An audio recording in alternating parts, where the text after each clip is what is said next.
lalu, ya. Nah, kemarin kita membahas tentang apa? Teks naratif. Oke, teks naratif. Apakah masih ingat teks naratif itu bentuknya gimana? Masih. Oke, baik. Kalau kemarin teks naratif itu contohnya apa? Cerita Malin Kundang. Nah, kira-kira apa sih tujuannya teks naratif? Menghibur pembaca. Oke, untuk menghibur si pembaca. Kemudian apa aja strukturnya teks naratif? Oke,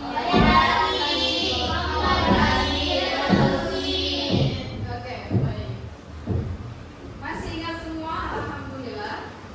Nah, sekarang untuk hari ini kalian tahu nggak cerita rakyat selain Malin Kundang itu ada yang namanya bawang merah bawang putih. Bawang merah bawang putih itu kisahnya seperti apa? Ada seorang gadis yang ditinggal sama keluarganya tapi mempunyai ibu tiri dan ibu tirinya itu membawa saudara tirinya. Terus ibu tirinya sama kakak tirinya itu jangan lupa padanya. Terus yang bawang putih itu kayak disuruh-suruh gini. Oke, nah itu adalah cerita sekilas dari cerita bawang merah bawang putih. Oke, baik. Dalam cerita kali ini, ya, itu saya ingin kalian bisa mengekspresikan.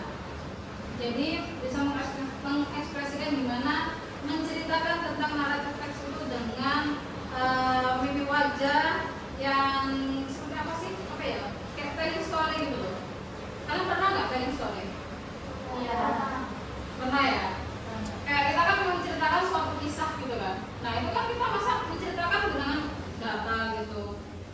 Bawang merah, bawang putih kan nggak mungkin kan. Nah kita pasti memberikan apa namanya suatu ekspresi yang menarik. Siapa yang ingin membaca dari cerita bawang merah bawang putih yang ada di buku kalian? Oke, silakan. Di sebuah percayaan ramai, seorang ibu bersama dengan perempuan. Anak pertama bernama bawang merah yang memiliki sifat buruk, pemalas, dan sering berlaku kasar pada ibunya. Anak kedua bernama bawang putih yang merupakan kebalikan dari kakaknya, yaitu baik hati, rajin, dan selalu membantu ibunya. Meskipun bawang putih selalu bekerja keras, bawang merah tidak pernah membantu dan sering membuat pekerjaan ibunya semakin sulit. Suatu hari, ibu mereka meminta kedua anaknya untuk pergi ke hutan dan membawa pulang makanan. Bawang putih yang rajin segera melaksanakan tugas dengan penuh semangat, sedangkan bawang merah malah mengeluh dan enggan melakukan apapun. Di tengah perjalanan, bawang putih bertemu dengan seorang wanita tua yang sedang kesulitan membawa kayu bakar. Tanpa ragu, bawang putih membantu wanita tua itu. Sebagai tanda terima kasih, wanita tua tersebut memberikan sebuah kalung yang indah dan berpesan agar bawang putih dapat berbuat baik kepada orang. Namun, bawang merah yang melihat cemburu melihat kepada bawang putih segera merampas kalung itu dan mengklaim bahwa kalung tersebut adalah miliknya. Ketika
yang damai, tinggal seorang ibu bersama 2 anak perempuan.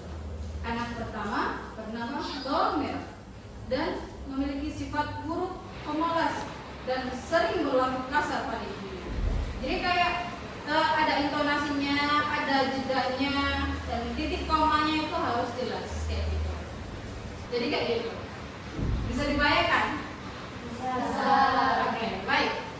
Oke, kalau sudah, nah, saya ingin kalian membuat kelompok kecil terlebih dahulu. Satu kelompok terdiri dari 3 anak. Silakan.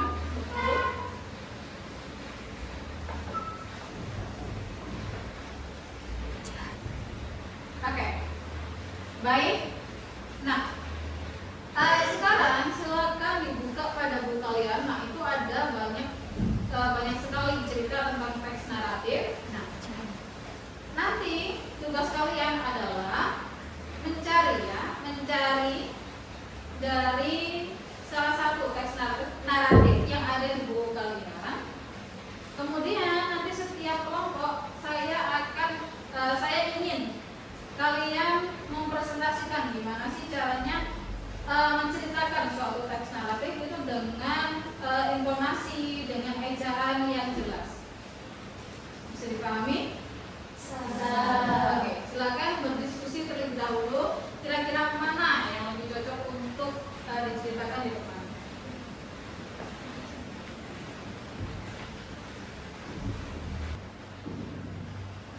Oke, sudah menemukan? Sudah. Oke, baik. Saya ingin salah satu kelompok dari kelompok pertama dulu ya. Kelompok pertama saya ingin ada perwakilan maju ke depan untuk menceritakan pilihan teks naratif yang sudah kalian di buku paket. Oke, siapa yang ingin maju ke depan? Silakan.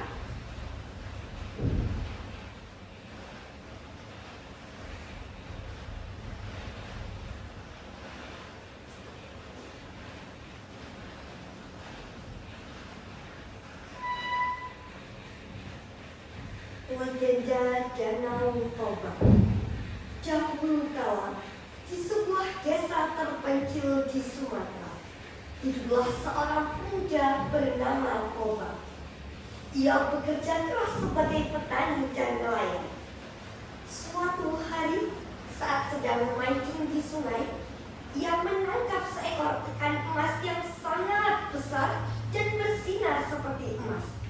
Toba begitu terpesona hingga ia memutuskan untuk membawa ikan itu pulang. Namun, keajaiban terjadi. Ketika Toba meletakkan ikan itu di dapur, ikan mas tersebut berubah menjadi seorang wanita yang sangat cantik. Wanita itu berkata, "Aku adalah seorang putri dari kerajaan bawah air. Jika kau mau menikahiku, aku akan membantumu. Tetapi ada satu syarat. Kau tidak boleh pernah mengungkapkan rahasiaku kepada siapapun." Toba setuju dan mereka akhirnya menikah. Kehidupan mereka berbahagia dan mereka dikaruniai oleh seorang anak laki-laki bernama Samosir. Samosir tumbuh menjadi anak yang aktif, tetapi ia sering tidak mendengarkan nasihat ibunya. Suatu hari, ia diminta membawakan makanan untuk ayahnya di ladang, tetapi ia memakannya di tengah jalan.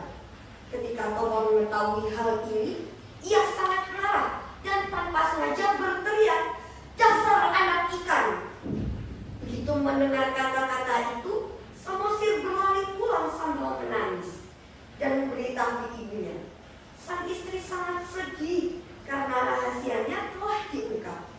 Ia memutuskan untuk kembali ke asalnya. Sebelum pergi, ia memohon agar Toba dan Samosir segera meninggalkan desa. Tidak lama kemudian, hujan deras turun dan air mengenangi desa, membentuk sebuah danau besar yang kini dikenal sebagai Danau Toba. Di tengah danau tersebut muncul sebuah pulau yang dinamai dengan Pulau Samosir. Sekian, wassalamualaikum warahmatullahi wabarakatuh. Waalaikumsalam